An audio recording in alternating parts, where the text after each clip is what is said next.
Bonsoir.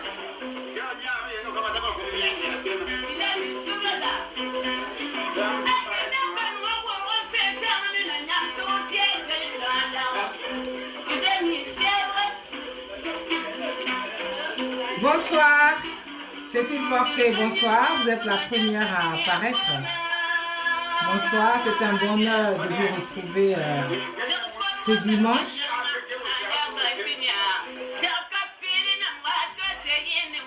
Installez-vous. Jean-Paul Oro. Oh, Jean-Paul Oro, bonsoir. Comment vas-tu? Comment vas-tu? Super, tu es là, je suis contente. Vraiment, je suis contente. Lydia Sephora, bonsoir. Jean-Paul Oro, je suis très contente que tu sois là. Et nous écoutons Zélé de Papara. Didi Six. Oui. Et ma tante. Oui, je vais bien, merci, par la grâce de Dieu. Oui, merci beaucoup. Bonne fête des mères. Yvonne Marie-Claude Boli, ma tante, bonsoir. Madeleine Boll, bonsoir. Fabien Guillaume Gnonier, bonsoir. Roselyne Guigui, bonsoir.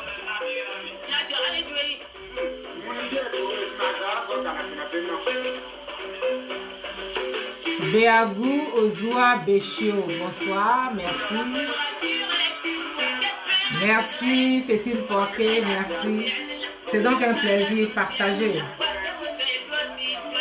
Evans Pierre Emerick Djedje, bonsoir. Merci beaucoup. Bonsoir, installez-vous et mettez des cœurs, surtout beaucoup de cœurs. Je vais vous dire deux petits mots à ce propos. Noce de Cana, bonsoir, merci beaucoup.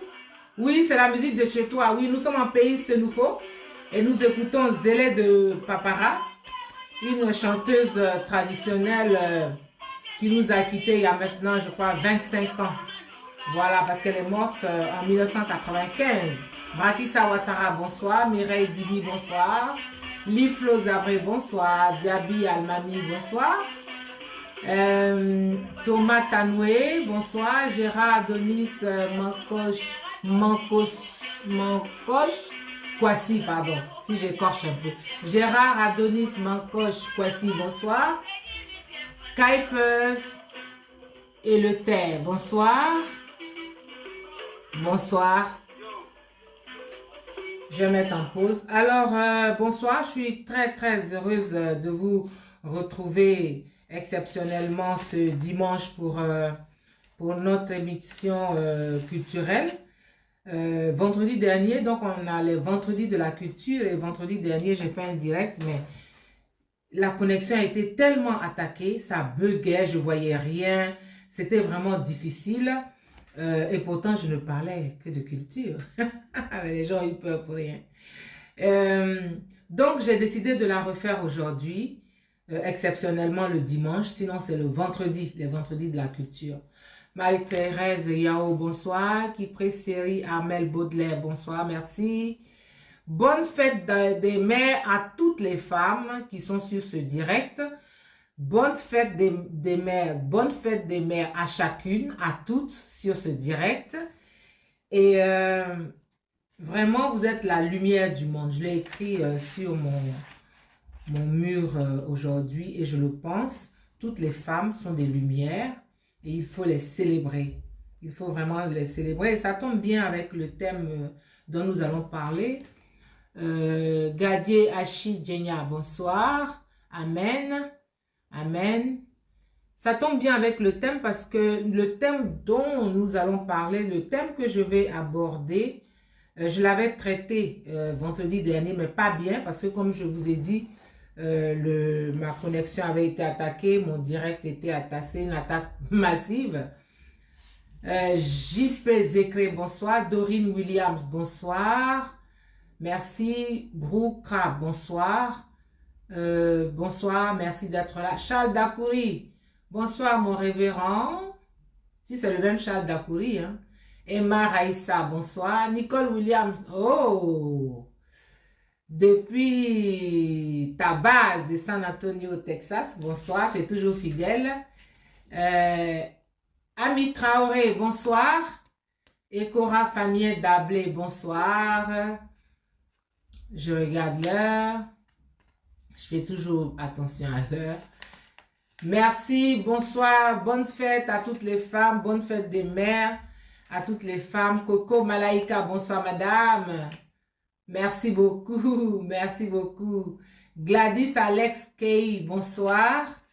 Samson Maya, bonsoir. Marie-Ange Zoku. Oh, c'est gentil, c'est gentil. Amen. Monique Eloy, bonsoir. Yoro Oboué, bonsoir. Pulchérie Désiré Annie. Hey, ma petite, ma fille, ça va? Emma Raissa, Akishi Nadège Yapo. Anna Beauté Aïkba, ça va? Toi, tu es une de mes mécènes pour le film. Gibril Ouastara, bonsoir. Merci beaucoup. Théoulé Kone, bonsoir. Samson Maya, bonsoir. Esther Ourega, bonsoir. La force tranquille, tu es là. Écoute, il faut qu'on se parle. Honorable élu, ça va, combattant? Kairos, bonsoir. Méthode Baka, bonsoir. Mettez des cœurs parce qu'ils attaquent mon direct. Je ne sais pas pourquoi. Je parle de culture, ils paniquent. Mais enfin, bref. Adama Sanogo, comment allez-vous? Bonsoir. Laurel Lydie, bonsoir. Vraiment, bonne fête à toutes les mamans et tous les hommes qui sont sur ce direct. J'espère que vous avez fait ce qu'il faut pour vos femmes, vos épouses, vos copines, vos amis, vos sœurs, pourquoi pas vos mamans. Voilà. Alors, le thème, c'est la culture, la place de la culture dans les relations hommes-femmes, la place de la culture dans le mariage. La valeur culturelle du mariage. C'est quoi le mariage? Qu'est-ce qui a amené ce thème? C'est parce que souvent, on lit, oui, la femme est matérialiste, oui, les femmes, elles aiment les intérêts. Alino Lopez, bonsoir. Grâce Diawa, bonsoir. Moi aussi, je t'aime, puis chérie désirée Annie. Moi, je t'aime. Donc, on entend des choses et puis tu es là, tu te dis, mais enfin, de quoi parlons-nous? De quoi parle-t-il? Comme dirait l'autre, you be you. Enfin, je ne comprends pas. Ils disent des choses comme ça. La femme est matérialiste. La femme, elle est intéressée. La femme, il y en a même qui chantent. Les femmes sont des mange-mille. Enfin, bref, tu te poses des... Donc, je me suis posé beaucoup de questions. Guédé Eric Blé, merci beaucoup. Franck Benjamin Le Béni, merci. Je me suis posé des questions. Je dis, mais qu'est-ce qui amène certains hommes, beaucoup d'hommes, de plus en plus, et des jeunes hommes, à dire ce genre de choses? Et je me suis rendu compte que c'est une question d'ignorance. C'est que quand on ne connaît pas sa culture, c'est pareil, on dit des choses par ignorance, parce qu'on ne sait pas, parce qu'on ne nous a pas appris, parce qu'on fait comme l'autre. Et ça, ce n'est pas bien. Donc, vendredi dernier, dans les vendredis de la culture, je vous ai proposé ça comme thème, mais comme j'ai dit, et je le redis, la connexion, mon direct a été très attaqué et c'était impossible. Mais je suis allée au bout quand même pour dire que, bon, il ne faut pas que les gens... Merci beaucoup, Fatim Le Diamant. Manuela Kofi Le Groin, bonjour. Oh, merci. C'est gentil. Donc, j'ai dit qu'il fallait que je la reprenne parce que ce sont des moments que nous avons. J'ai dit ici que qu'est-ce qui a amené l'idée des vendredis de la culture. J'ai fait un premier direct pour parler de la culture et j'ai dit que si ça vous intéressait, on continuait. Et vous avez marqué votre engouement, vous avez dit que ça vous intéressait, c'est pour ça que nous continuons. Sekoudine Camara, bonsoir. Monique Assoua Nassin, bonsoir.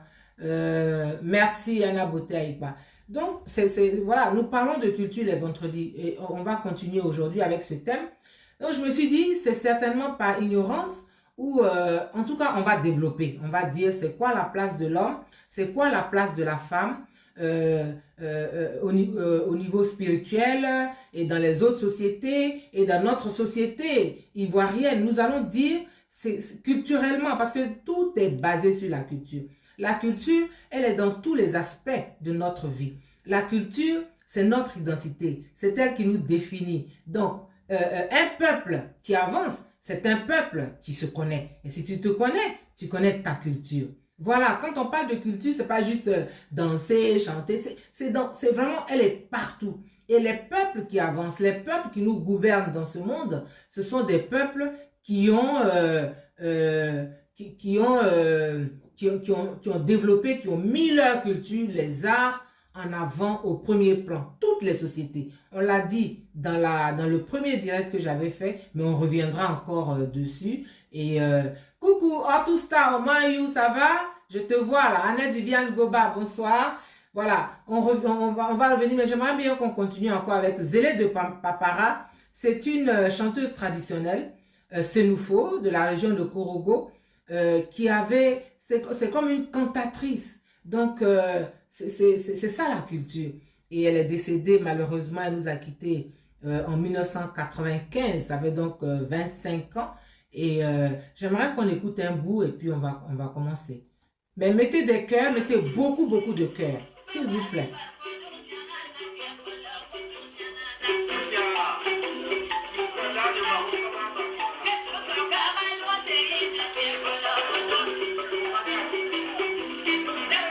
Grâce Diawa, merci. Danis Lydie, bonjour. Rocky Afofana, bonjour, merci d'être là. Tina Gaye, bonsoir. Je dis bonjour, je dis bonsoir, ça dépend où vous êtes. Doukouré Mohamed Bachir, bonsoir, merci beaucoup. Mais j'attends mon cadeau, j'ai pas eu mon cadeau. Rosie Esther, merci, bonsoir. Yves Roland JJ, comment va mon petit? On va travailler. Patricia Kelly, bonsoir. Banise Lydie Do, bonsoir. Rokia Fofana, bisous. Ortou Star, tu as gardé mon loco sous quoi? C'est bien, vous avez tout mangé. Si tu as gardé un peu pour moi, c'est bien. Voilà. Dégustez.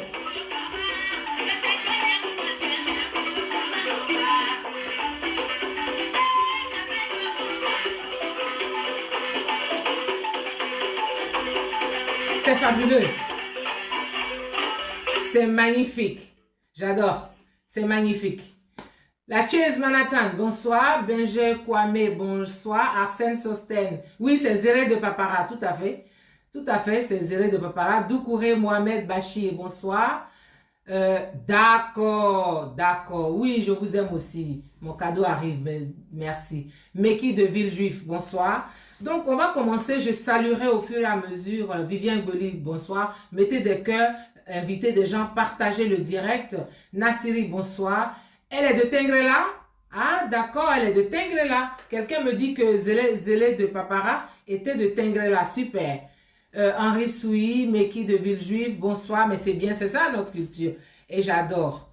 Et donc, on va donc parler du rôle de l'homme et du rôle de la femme dans les relations amoureuses.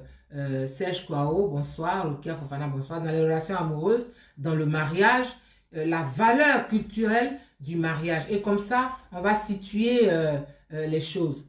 Je vais commencer tout de suite par ce que dit, par exemple, ce que disent les livres saints. Quand on va dans la Bible, au commencement, Adam et Ève étaient dans le jardin d'Éden. Donc, ils avaient tout à disposition. Ils n'avaient aucun effort à faire. C'était vraiment la félicité. C'est ça la félicité, le bonheur. C'est plus que le bonheur, la félicité. Et Dieu leur avait donné juste une condition, une interdiction. Ne pas manger le fruit défendu. Il y avait un arbre. Il dit, vous pouvez avoir tout ce que vous voulez, mais ça, vous ne touchez pas à ça. Ils disent d'accord. Et puis, ils ont respecté jusqu'à un certain temps. Vous savez, le diable, on dit, il n'est jamais loin. Il n'est jamais loin. Et donc, il est venu leur dire, est-ce que Dieu a vraiment dit de ne pas manger ce fruit défendu? Est-ce qu'il a vraiment dit ça? Et eux, ils ont commencé à se poser des questions. Et là vient le début du péché. Là, tu as déjà péché. Là. Quand tu commences à te demander, ah ouais, c'est vrai, est-ce que Dieu a vraiment dit ça? Ils ont mangé le fruit défendu.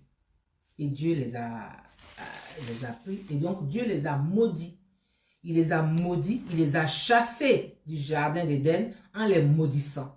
La malédiction de l'homme, c'était, il a dit, toi homme, dorénavant, tu mangeras à la sueur de ton front. C'est-à-dire que tu travailleras pour que tu puisses manger. Ça, c'est la malédiction de l'homme. Donc l'homme, il doit toujours travailler pour pouvoir manger. Il ne peut plus jamais avoir les choses gratuitement à l'œil, on va dire. Il ne peut plus être comme il était dans le jardin d'Éden. Ce n'est pas possible, c'est fini.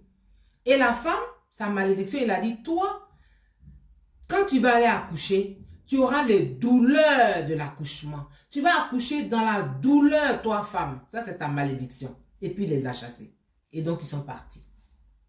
Donc, l'homme, étant donné qu'il doit, il doit manger à la sueur de son front, l'homme doit avoir une ambition professionnelle. Il doit avoir de l'ambition. Il doit avoir un bon emploi, un revenu stable. Il doit, voilà, c'est ça les critères. Un homme, il travaille, il gagne sa vie, il a un emploi stable, il a de l'ambition.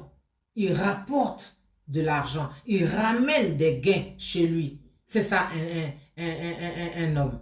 De Babo Victoire, bonsoir. Christian Bessi, bonsoir. Merci beaucoup. Et même quand on va se marier à l'église, par exemple, moi je suis évangélique, quand tu vas te marier à l'église évangélique, les pasteurs, ils demandent, est-ce que le fiancé là qui va venir se marier, il travaille? S'il ne travaille pas, on dit, bon, repartez, qu'il trouve un emploi stable, et puis quand il va travailler, on va célébrer le mariage. C'est ça, c'est ça qu'on te dit à l'église. Et quand vous regardez, par exemple, on repart dans la Bible, vous allez dans Genèse, par exemple. Genèse, c'est le premier livre de la Bible.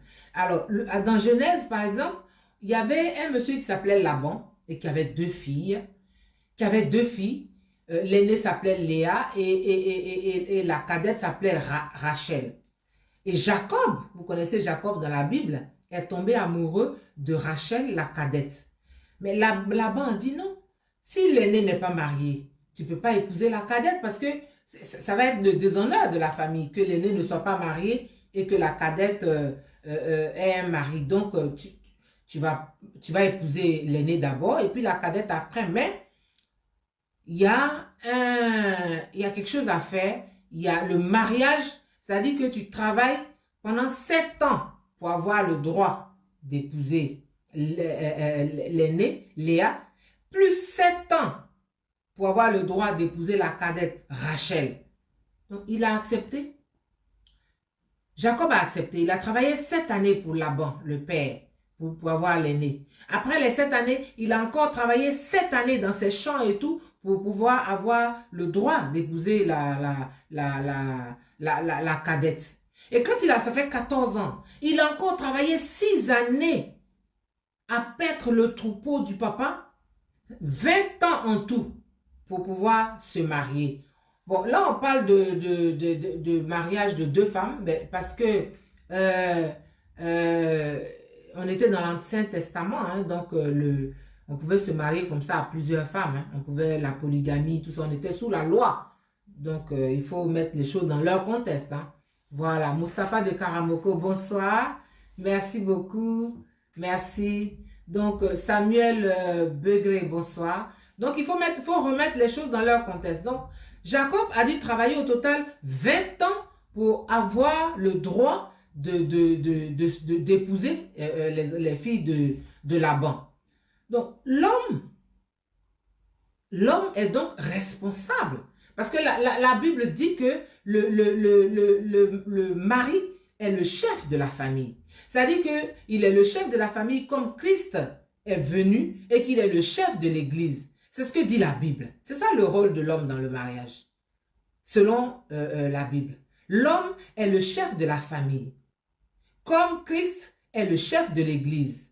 Donc l'homme est responsable de la femme s'il est le chef de la famille. Il a la charge devant Dieu de prendre soin d'elle, de pourvoir à ses besoins. Il est à la tête de sa famille, c'est-à-dire qu'il doit avoir une direction, c'est lui qui est le guide. Sinon, la famille, elle est perdue. Il faut que ça, les gens le sachent pour ne pas qu'on aille dans des spéculations qui ne vont pas. Chers good people, Dieu, vous les hommes là, mais good people hommes, Dieu vous a créé et il vous a donné tout ce dont vous avez besoin pour accomplir votre mission de chef de famille. La femme, elle a les douleurs de l'accouchement. La femme, elle est la partenaire de l'homme. Elle est sa première assistante. Elle est sa conseillère. Elle est sa source d'encouragement. Elle est son aide. La femme est une aide pour l'homme. La femme est une aide pour l'homme. Je ne peux pas lire tout ce que vous écrivez, s'il vous plaît, parce que je ne peux pas. Donc, elle est une aide pour l'homme. Mettez des cœurs, s'il vous plaît, et puis partagez le direct, s'il vous plaît. C'est hyper important. Elle est une aide pour l'homme. Elle n'est pas la personne qui est responsable de la famille. La femme, elle fait les enfants, elle s'occupe des enfants, mais elle n'est pas le chef de la famille. Vous voyez? C'est pour ça que quand on va se marier à l'église, à la mairie, à qui on donne le livret de famille? Mais c'est à l'homme. Parce que ce soit dans la Bible ou chez les hommes au mariage civil, c'est l'homme qui est le chef de la famille. Allons maintenant dans le Coran. Le Coran ne dit pas autre chose. Le prophète Mahomet dit que les hommes sont les chefs de famille sur les femmes. Les hommes sont les chefs de famille sur les femmes, dit le prophète dans le Coran, dans l'islam. Et il continue pour dire que le mari a le droit, le mari a le devoir d'assumer sa responsabilité de chef de famille. Il doit subvenir aux besoins de son épouse comme à ceux de ses enfants, dit le Coran. Il faut qu'on sache d'où on vient, sinon on va se perdre. On va se perdre. Alors, le prophète continue pour dire, et vos femmes ont le droit d'être nourries et habillées selon la bienséance. C'est merveilleux. Le prophète Mahomet dit aux hommes, vos femmes ont le droit d'être nourries et habillées selon la bienséance. Donc, le Coran continue pour dire, le mari porte seul, lui seul, la responsabilité de nourrir la famille, mais si son épouse veut l'aider, si elle veut bien, s'il lui plaît de l'aider sur ce plan, elle a la possibilité de le faire. C'est ce que je disais, que la femme est une aide. Donc, l'épouse, dans le Coran, elle a la responsabilité de la bonne marche du foyer, de l'éducation des enfants, même si le mari, il l'aide. Est-ce qu'on est d'accord? Si on est d'accord, mettez des cœurs. Partagez, c'est important. C'est important. C'est très important qu'on sache tout ça. Et la Bible dit que femmes, soyez soumises à vos maris. Oui, c'est ce que dit la Bible. Que femmes, soyez soumises à vos maris. Et le Coran dit, femmes, obéissez à vos maris. La Bible parle d'obéissance, le Coran parle la Bible parle de soumission, le Coran parle d'obéissance, mais ça se rejoint. Le Coran dit que, femmes, soyez obéissantes à vos maris. Mais le mari n'est pas un dictateur, c'est le Coran qui parle. C'est le prophète qui dit ça, le prophète Mahomet.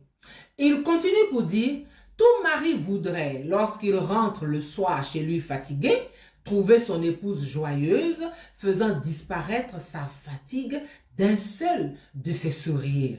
Oh, que c'est beau! Que c'est beau! Patinguessan, bonsoir, que c'est beau! Rosie Esther, c'est beau! Bienvenue, Jorégui, bonsoir! C'est hyper beau!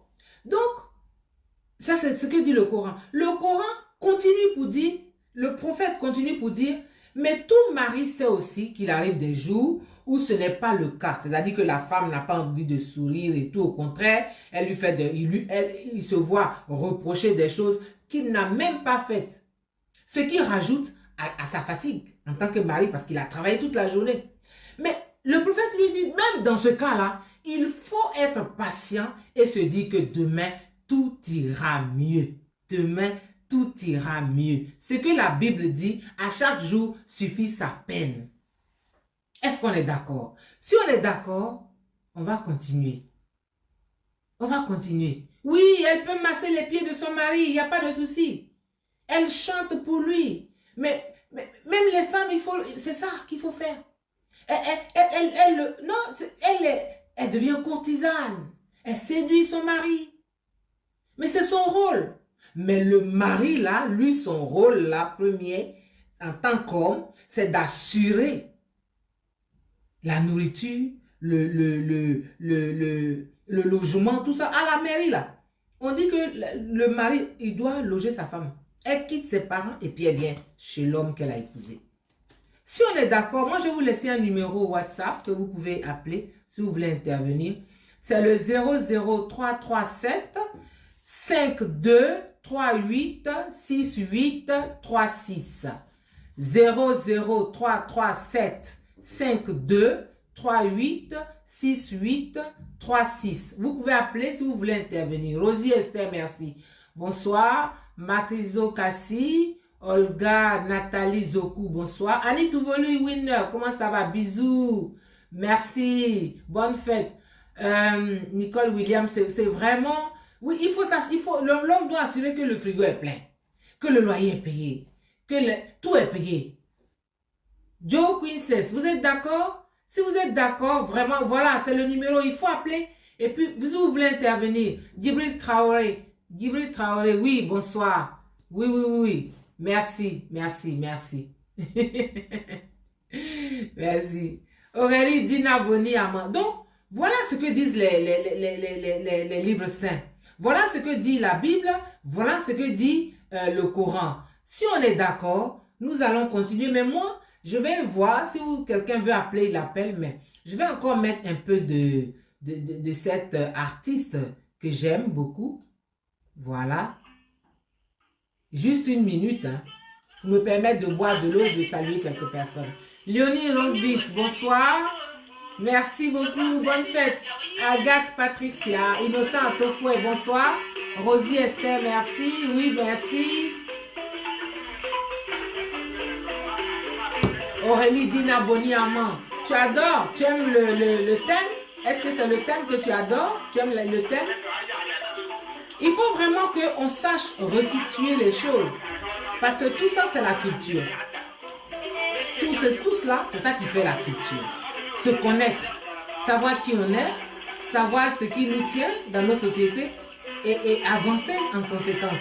Donc là, on a vu les aspects, Ah, super, merci. Aurélie, merci.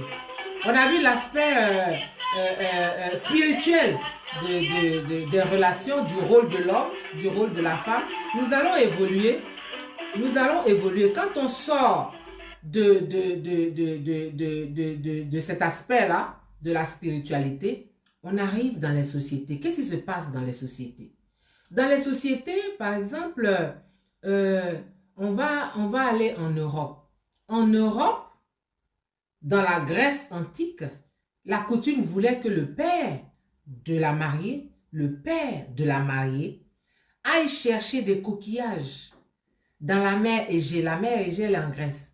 Donc, dans la mer Égée, pour les offrir au mari, au monsieur, au jeune homme qui allait épouser sa fille.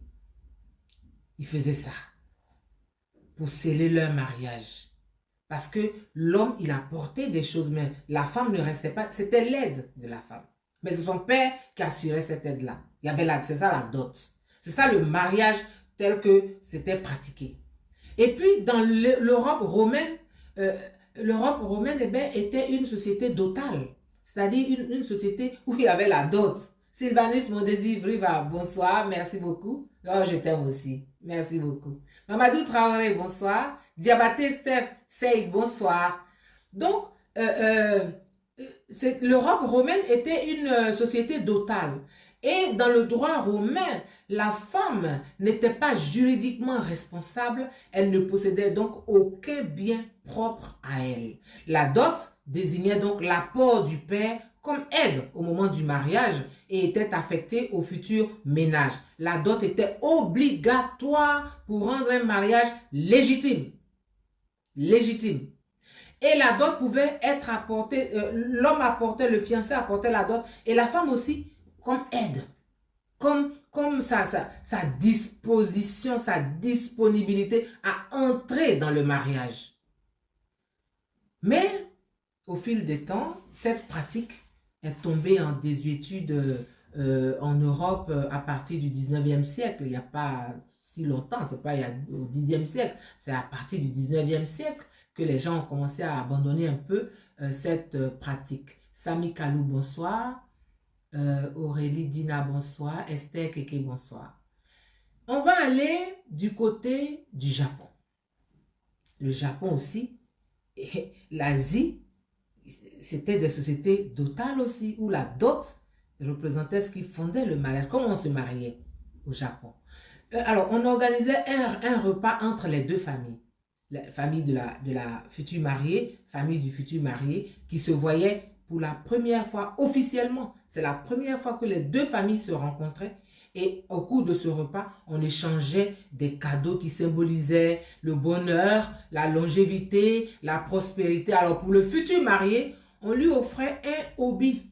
C'est les larges ceintures de kimono pour la future mariée plutôt, les larges ceintures de kimono que vous voyez certainement que les femmes japonaises portent sur leur kimono, là c'est large comme ça, et qui symbolisait les vertus de la féminité, les vertus féminines. Et pour le futur marié, on offrait un hakama. Un hakama, c'était un pantalon traditionnel qui représentait la fidélité. C'était les valeurs du mariage, la fidélité. Après ça, on offrait 9 autres cadeaux emballés dans du papier de riz au futur marié, c'est-à-dire au futur couple. Ils se décomposaient comment? Alors, il y avait un tonneau de saké. Je ne sais pas si vous savez ce que c'est que le saké. Si vous en avez déjà bu, c'est un alcool traditionnel japonais qui est fort. On en offrait un tonneau qui symbolisait l'obéissance et la gentillesse dans le mariage et un tonneau de vin. On offrait un éventail. Les Japonais, là, ils ont souvent, surtout les femmes, des éventails. On offrait un éventail qui, en s'ouvrant, symbolisait un futur qui irait en s'améliorant. Un futur de tous les possibles. Un futur de tous les bonheurs. Voilà. Et puis, on offrait du chanvre. Le chanvre qui symbolisait la solidité des liens entre les deux mariés. Merci, Patine Guessan, chérie. Merci beaucoup. Stéphanie Guigui, bonsoir. Ensuite, on offrait de l'algue. L'algue, on trouve ça dans la mer. Je ne sais pas comment décrire. C'est une plante qui est dans la mer, mais c'est presque gluant comme ça. De l'algue qui symbolisait, qui était symbole de fertilité et destiné à souhaiter que le couple ait de nombreux enfants. On offrait ça. Aux deux mariés, toujours au Japon. On offrait encore de la sèche déshydratée qui symbolisait le souhait que le couple dure dans le temps. Et on offrait de la bonite déshydratée, symbolisant la longévité du couple. Après ça venait une somme d'argent qui devait être impaire. C'est-à-dire qu'on offrait, alors la monnaie japonaise c'est du yen, on pouvait offrir 1000 yens, 3000 yens, 5000 yens, 7000, 9000, 11000, 13000, voilà. Fallait que le premier chiffre soit impair. Donc, on offrait par exemple 5000 yens parce qu'il ne fallait pas que cette somme-là soit divisible. Il fallait qu'elle soit indivisible. Si elle était divisible, on pensait que ça pouvait porter malheur au couple. Donc, ça symbolisait l'unicité du couple, des deux qui se mariaient. Ensuite, on offrait enfin un coquillage ormeau qui symbolisait la sincérité. Une fois cette cérémonie de fiançailles terminée, le futur couple était donc prêt pour organiser son mariage à la japonaise. C'est-à-dire que ça, c'est la dot. Donc voilà, si on prend de de la Bible, au Coran, aux sociétés occidentales, aux sociétés asiatiques, il y a toujours la dot. Et il y a toujours le rôle de l'homme, toujours. On vient maintenant en Afrique. Moi, j'ai vu plusieurs... j'ai fait beaucoup de recherches. Je sais qu'au Sénégal, par exemple, comme ils sont majoritairement musulmans, on fait la cérémonie de la kola. Les kolas. Je sais qu'ils font ça. Mais je me suis donc arrivé en Côte d'Ivoire. Arrivons en Côte d'Ivoire. Et mettez des cœurs, s'il vous plaît. Mettez des cœurs. Parce qu'ils vont attaquer cette vidéo. On arrive en Côte d'Ivoire. Et avant je vais mettre un peu de zélé de papara. Aujourd'hui, là, nous sommes en zélé de papara.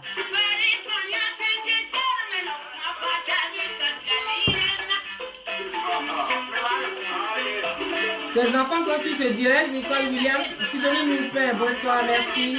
Bonne fête. Bonne fête à toutes les femmes.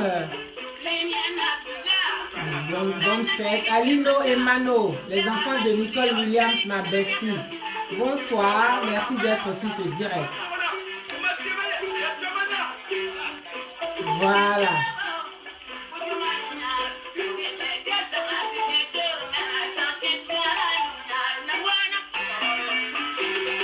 Amen. Ils sont vaincus. Ils ne se fatiguent pas. C'est ça, le diable ne se fatigue jamais. Mais il est toujours vaincu. Nous arrivons maintenant en Côte d'Ivoire, chez nous. Et nous allons prendre, je ne vais pas parler, il y a 60 ethnies, donc je ne vais pas faire les cérémonies pour 60 ethnies, mais il y a des cérémonies qui se regroupent. Hein. Alors, Otousta, Momayou, bonsoir, Paulette Gota, bonsoir. On va aller chez les Akans, les Baoulés, les Ani et tout. Edwige Claude, bonsoir. Jocelyne Wilma Osnou, bonsoir. Chez les Akans, la première étape, c'est le kokoko. C'est cette onomatopée. Kokoko, kokoko. C'est-à-dire, on tape à la porte. On tape à la porte. Le kokoko, c'est vraiment pour dire, nous souhaitons entrer dans votre maison.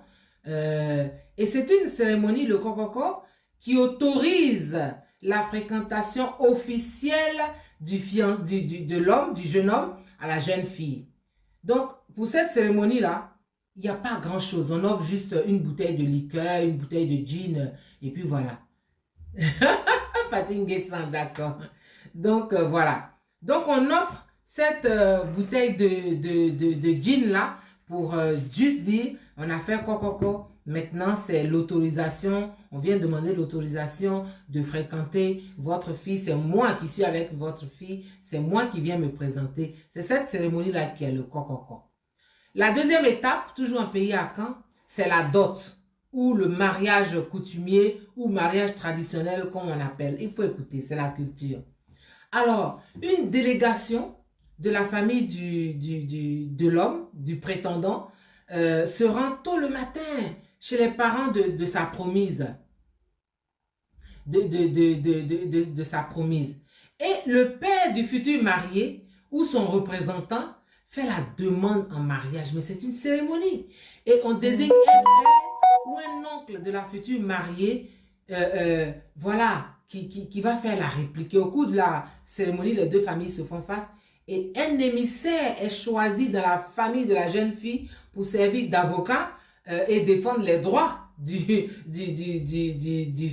marié, du futur marié. Donc après les salutations d'usage, voilà, le porte-parole introduit la raison qui motive la venue de la famille et un jeu s'installe dans le but de tester la patience du jeune homme et de sa famille afin d'évaluer sa détermination et sa volonté vraiment d'épouser cette promise-là. Hein? Et on va même on pousse même un peu loin parce que on fait défiler les sœurs de la fiancée afin que le fiancé prouve qu'il connaît bien sa fiancée parce qu'on ne le fait pas défiler à visage découvert comme ça patine descend. Tu nous as expliqué l'autre fois qu'elles étaient un peu couvertes. Hein? Et alors la fiancée apparaît couverte d'un pagne. Et lui, il doit reconnaître sa fiancée, la femme qui veut là. Il doit la reconnaître. et il la reconnaît. Et c'est un jeu, et c'est merveilleux. C'est-à-dire que ça montre la volonté, la détermination de l'homme pour s'adulciner. Il doit montrer que c'est vraiment elle qu'il veut, qu'il est décidé, que c'est pas juste un coup de tête comme ça, que c'est pas juste une aventure, qu'il est sérieux. Voilà. Donc, qu'est-ce que c'est? Jocelyne Wilmaros, non? Elle dit avec des formules rhétoriques. Clarissa Dicalo, bonsoir. Amen.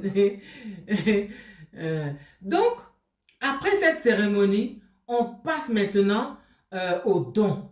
La dot va se faire. Le mariage traditionnel lui-même va se faire. Alors, les dons en nature en pays à Caen, il y a 6 bouteilles de liqueur déjà qui sont réparties comme suit.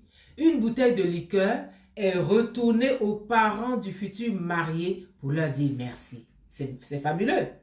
Ensuite, une ou deux bouteilles de liqueur sont servies à l'assemblée là tout de suite. C'est consommé tout de suite là, sur place. Ensuite, une bouteille de rhum est offerte à la maman de la mariée, de la future mariée. Le reste des bouteilles va au père de la mariée ou à son représentant. Ça, c'est les dons en nature. Et puis arrivent les dons en numéraire, c'est-à-dire l'argent. On donne 6060 francs CFA. 6060 francs CFA. On n'a pas dit 65. Non, c'est très précis. 6060 francs CFA.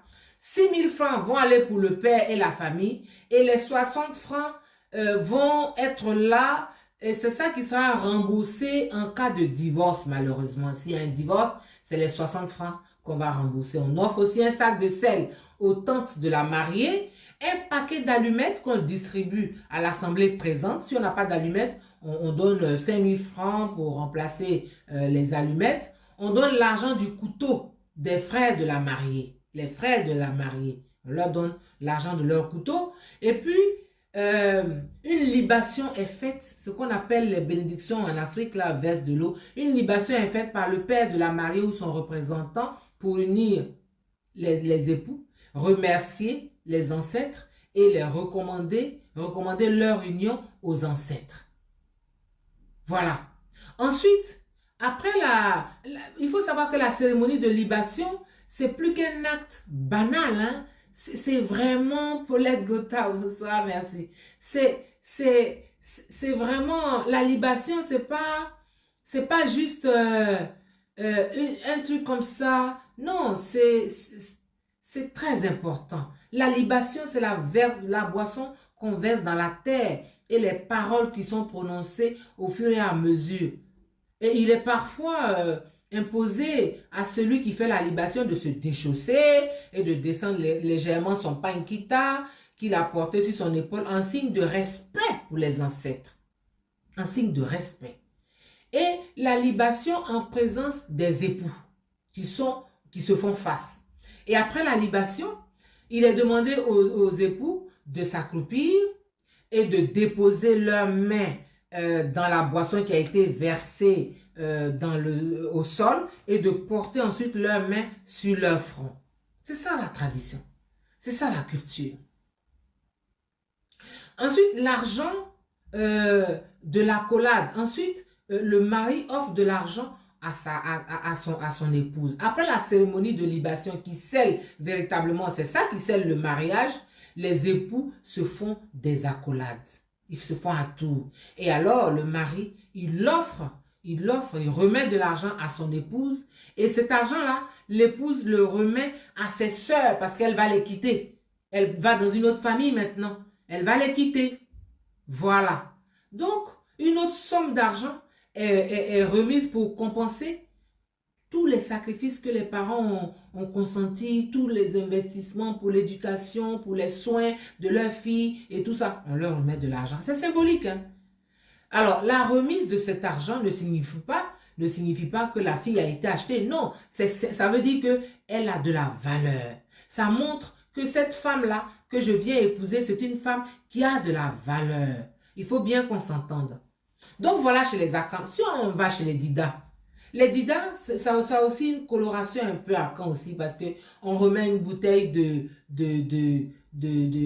liqueur, de préférence un gin, et 5 000 francs euh, remis par les parents du futur marié. Voilà. Et puis, ça, c'est pour demander la main. Maintenant, quand la main leur est accordée, la dot chez les Dida, eh bien, on donne un pagne à Dingra ou un Kita pour le père, 2 ou 3 pagnes complets, qu'on appelle les pagnes complets, c'est-à-dire 3 pagnes là, deux fois pour la mère, des pagnes pour la femme à doter, la femme qui va se marier, on lui donne des pagnes, un sac de sel, un mouton, s'ils avaient déjà un enfant avant d'être mariés, on donne des boissons fortes, et puis on ajoute un kodio rouge. Un kodio rouge, tout le monde connaît le kodio, c'est les caches-sexes des femmes là. Kodio rouge qu'on offre et on donne une somme significative, une somme vraiment bien pour le père et la mère. On ajoute dessus une cuvette et une machette pour aller au champ. On donne ça à la femme. Et puis le mari peut aussi remettre une somme d'argent à sa femme. Cette somme est laissée à sa seule discrétion. Et en cas de divorce, eh bien la famille de la mariée doit rembourser toute la dot. Voilà. Ça, c'est chez les Dida. Patin Guessan dit que pour que la dot soit reconnue, il faudrait que ceux qui viennent la faire soient les vrais représentants de la famille. Ok, au risque qu'un jour, on ne vous dise pas que vous n'êtes pas marié au vu des rites. D'accord. Donc, c'est vrai, c'est vraiment la famille qui vient. Il ne faut pas prendre des petits camarades, des choses comme ça pour venir faire une cérémonie vite et puis partir avec l'enfant des gens. On va passer, on a fait les Akans, on a fait les Dida, allons chez les BT de Gagnoa. Là-bas, on offre une bouteille de liqueur, une bouteille de gin, la bouteille verte là, généralement. 2 à 4 autres bouteilles de liqueur et le choix est laissé aux fiancés. On offre un pankita pour le père, un pankita pour la mère, un régime de bananes. Un régime de bananes. Le code rouge est sérieux. Oui, j'imagine. Fatine Guissin donne beaucoup d'informations. Merci. Et un régime de bananes, un cabri, un casier de bière, un casier de sucrerie, 5 litres de bangui blanc. Très important, le vin de palme. Et on ajoute la somme de 25 000 francs CFA chez les BT de Gagnoa. Il faut savoir que chez les BT de Gagnoa aussi, et peut-être dans d'autres régions, mais je n'en sais rien. Si quelqu'un sait vous appeler, vous témoigner. Chez les BT de Gagnoa, dans certains cas, le fiancé, il vient enlever la femme. Il enlève la fille, il fuit avec elle. Il l'emmène loin. Ils s'en vont. Et on ne dit à personne, il l'a enlevé. Donc, la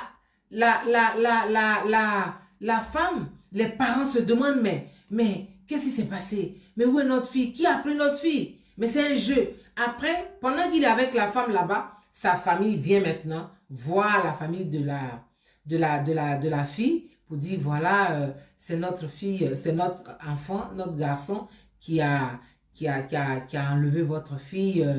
Quelles sont les conditions? Ils viennent faire la dot, ils viennent, voilà, ils font ce qu'il faut, ils mettent tout en ordre pour que le mariage soit scellé et qu'il soit sérieux. Voilà.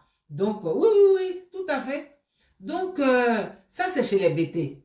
Si on va maintenant du côté des Tabana, les Tabana, eux, pour la dot, pour le mariage traditionnel, il faut un coq, une poule, 2 jarres de chapalo. Waouh, du chapalo. Hein? Dis Amen. Gausus Maro, merci. Amen. Sidonie Newpin, merci. Donc, chez les Tabana, il faut un coq, une poule, 2 jarres de chapalo, 400 coris et 2 pintades. Mais les pintades, c'est facultatif, mais il faut 2 pintades. Et le mariage traditionnel se fait en général le jeudi. C'est le jour favorable chez les Tabana parce que comme ça dure 3 jours, ils se disent que c'est jusqu'au dimanche et c'est le dimanche que c'est l'apothéose où le couple se présente maintenant, sort et se montre au grand jour et la vie en couple commence. L'adultère est sévèrement puni en pays Tabana, selon la coutume, et le divorce est très rare, sauf en cas, il y a des cas où le divorce est permis chez les Tabana, c'est en cas d'antipathie totale. C'est-à-dire que le mari et la femme, là, ils peuvent même plus... non, mais c'est la guerre. Ils ne peuvent pas se voir, ils ne peuvent pas se supporter. Le divorce est permis. Il est permis en cas d'impuissance sexuelle avérée du mari.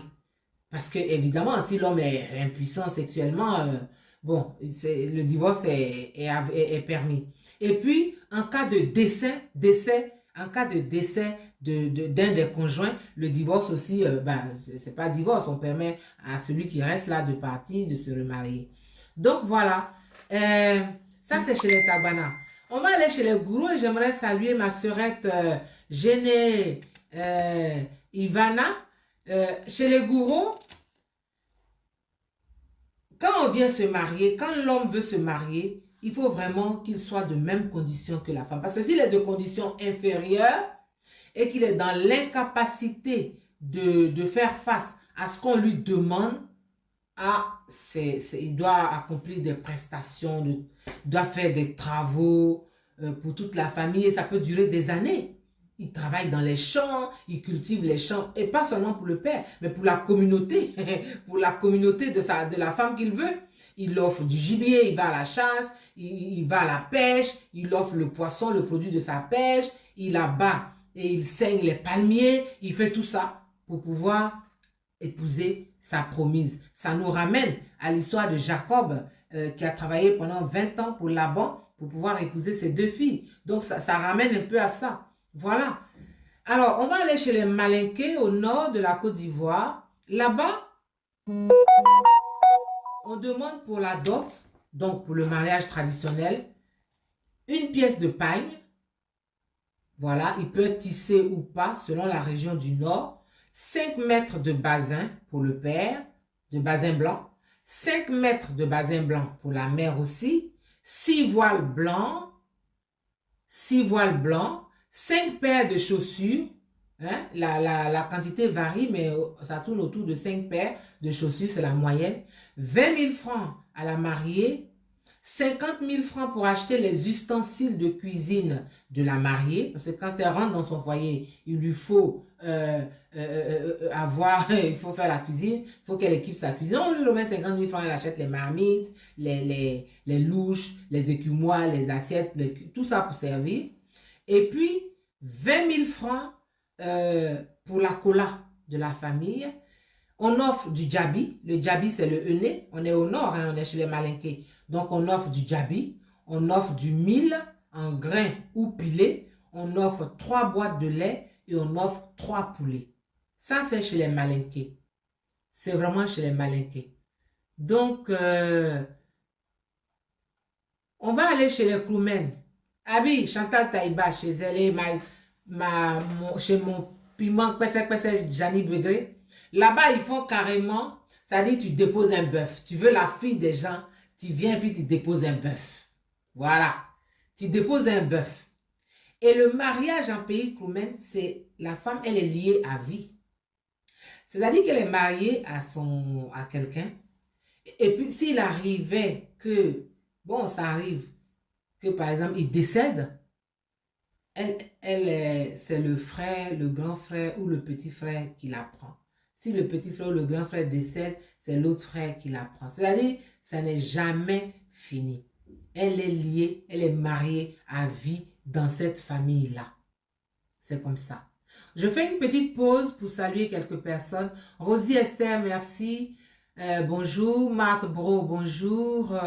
Tu as manqué des choses, Marthe Bro. Oh. Mais tu vas voir le différé après, parce qu'il reste sur ma page, tu verras. Tu verras. Voilà. Donc, mettez des cœurs. Jocelyne Wilma Osnou. Au calme. Un bœuf, oui, oui, tout à fait. chez les Kroumen, là. Le gars, il faut qu'il donne un bœuf. C'est tout. Un bœuf. Voilà. Sidonie Nubin. Les bêtés aussi font ça. Ils donnent bœuf aussi. Dans la tradition ou les mariages qui sont des dots qui sont devenus des cirques maintenant, là. On va en parler. Donc, on va maintenant chez les Senoufos. Chez les Senoufos, il faut des ignames. Le futur marié, là, sa famille donne des ignames, une poule ou une pintade femelle qui a déjà pondu, parce que ça symbolise les vœux de fécondité du couple. Il faut du mil, il donne du mil, du sel, un pagne, un foulard, une paire de chaussures pour la mère, des bijoux également pour la mère, une tenue traditionnelle Sénoufo pour le père, le chapeau assorti à la tenue traditionnelle pour le père. Il donne une somme d'argent symbolique qui est laissée à sa discrétion. Et voilà, c'est ça qu'il donne en pays sénoufo. Donc, vous voyez que je n'ai pas fait toutes les ethnies parce qu'on ne finirait pas, parce qu'il y a 60 ethnies en Côte d'Ivoire, mais globalement, vous voyez que le mariage, la dot symbolise le mariage, c'est ça le mariage traditionnel, c'est ça le vrai mariage. Et elle dit que chez les Koumens sont tous des boss. Et les baoulés, j'ai fait, hein, Willy Kwame, tu n'étais pas là, j'ai commencé par les baoulés. Et donc, c'est ça le mariage. Donc, on voit que tout tourne autour du fait que l'homme est le responsable de la femme, il doit s'occuper d'elle. Voilà. Et là, maintenant, l'autre étape, c'est quand on va à la mairie pour le mariage civil. Mais même à la mairie, je l'ai déjà dit, c'est à l'homme qu'on remet le livret de famille après la cérémonie de mariage. Donc, quelle que soit la culture, quelle que soit la croyance, l'homme est le chef de la famille. Quel que soit ce que gagne une femme, c'est ce que son mari lui donne qui a du prix à ses yeux. Vous avez des femmes, toutes les femmes là on se connaît, tu gagnes ta vie, tu te débrouilles, bon ok. Mais ton mari va t'acheter même un petit rouge à lèvres. Ça là, c'est mon mari qui m'a offert, tu as vu ça, mon parfum là, machin. Les femmes, c'est comme ça, une femme, on doit s'en occuper. Si un homme ne s'occupe pas d'une femme, c'est pas la peine. Je suis désolée, c'est pas un homme parce que il rate son rôle. C'est ça. J'ai fait les BT. Yolanda Joy, j'ai fait les BT. Et même, mais ça continue même dans la relation hors mariage. L'homme doit toujours jouer son rôle de toutes les façons. S'il a une maîtresse, il doit jouer son rôle. Il doit la loger, il doit s'en occuper. Il doit, même si c'est un petit studio, mais il loue ça pour elle. Oui, oui. Donc, il doit s'en occuper.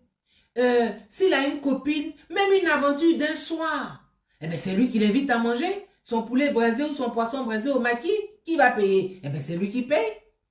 S'il va à l'hôtel, qui paye la chambre d'hôtel? Eh bien, c'est lui qui paye. Mais c'est ça l'homme. C'est ça l'homme. L'homme doit... j'ai fini avec les Dida, j'ai évoqué. Moi, je commence à 21h, heure de France et Belgique, 19h, heure de Côte d'Ivoire. Donc, l'homme, c'est toujours lui qui paye. S'il a une maîtresse, il s'en occupe. S'il a une copine, il s'en occupe. S'il a une aventure d'un soir même, il dit, j'ai pris une fille comme ça, je vais un peu m'amuser. L'hôtel, là, c'est lui qui va payer. Ils vont aller au maquis, eh bien c'est lui qui va payer le poulet braisé, ou le poisson braisé, la tchéké, la boisson. Mais c'est lui qui paye, c'est lui qui met la main à la poche. Parce qu'il est l'homme. Il est l'homme. Voilà. Donc, il faut connaître nos traditions. Il faut connaître notre culture avant de dire des choses, avant de dire que les femmes sont matérialistes, elles sont intéressées, elles sont des mange-mille, elles sont ceci. Non. Les vrais hommes, là, ils disent jamais des choses comme ça parce qu'ils savent. C'est les hommes qui n'ont rien, là, qui disent des choses comme ça. Mais si tu n'as rien aussi, il faut rester dans ton coin. Tu n'es pas obligé de te marier. Parce que le mariage, là, tu dois travailler. Tu dois t'occuper des... C'est comme ça. Mais, de nos jours, c'est vrai que la dot, parfois, les gens exagèrent. C'est-à-dire que c'est l'occasion d'étaler leur richesse pour ceux qui ont les moyens. C'est l'occasion aussi pour certaines familles d'escroquer le gars qui vient épouser leur femme, leur fille. Donc, ils vont dire des choses, on fait des dots à des millions, on organise la cérémonie de dot même, ça dépasse le mariage, mais ça n'a même pas de sens. Ça n'a même pas de sens. Les familles qui vendent leur fille comme un objet, il y a des gens, des hommes qui ont de l'argent qui viennent se montrer, étaler leur richesse, acheter, voilà, payer pour avoir la femme là. C'est pas normal. On sort de la culture. On rentre dans le commerce là. On sort de la culture, on perd les valeurs. Et puis, il y a aussi une catégorie de femmes qui s'auto-dotent. Mais enfin, elles s'auto-dotent. On sait que le gars que tu vas épouser là, il n'a pas les moyens. Et puis, elle-même, elle paye la dot. Oui, oui, voilà ce qu'il donne. Oh, on sait que c'est toi-même qui as donné. Mais quand tu as fait ça, Tu te mens toi-même. Dès le départ. Donc, votre mariage est déjà basé sur le mensonge. Déjà. Parce que le gars à qui tu fais ça, il est complexé. Dès que tu dis un truc, il dit, ah, c'est parce qu'elle a fait ceci, c'est parce qu'elle a plus de moyens que moi, c'est parce que... Non, on ne fait pas ça. La dot, il faut aller à l'origine de la dot. Ce n'est pas des grandes choses. C'est symbolique. Donc, il faut aller être dans ce symbole-là. C'est pas parce que tu es, oui, parce qu'elle est trop amoureuse, mais c'est pas parce que tu es trop amoureuse que tu dois t'auto-doter. Ça n'a même pas de sens de s'auto-doter. C'est-à-dire que tu perds ta valeur même vis-à-vis de l'homme. Il ne restera pas. Il ne va pas rester.